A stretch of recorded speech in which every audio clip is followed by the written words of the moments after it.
The wind howled through the Ural Mountains of Soviet Russia, carrying with it an eerie silence, the kind that comes before something terrible happens.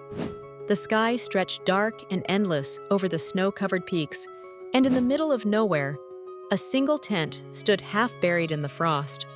The footprints around it led outward, bare feet in the ice, as if those who left them had no time to grab their boots. It was February 2nd, 1959, and 9 experienced hikers had vanished into the cold night. When the search team arrived weeks later, the scene made no sense. The tent was sliced open from the inside, the fabric flapping uselessly in the frozen wind. Supplies were still inside. Shoes, coats, food, untouched. As if whatever had sent them running hadn't come from outside. The first bodies were found not far away.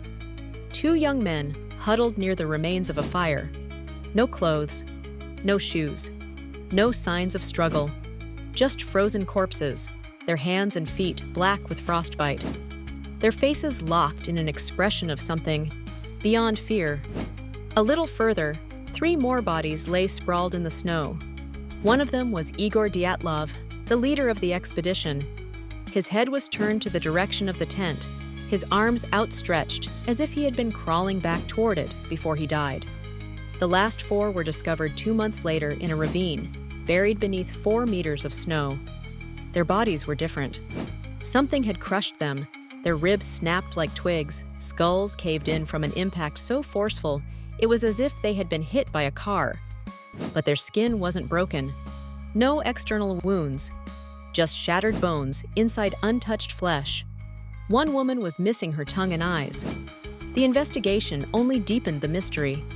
Traces of radiation on their clothes. No signs of an avalanche. No animal tracks. No human tracks apart from their own. And then there were the stories.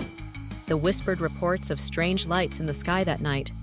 Of a photo found on their camera, the last one ever taken.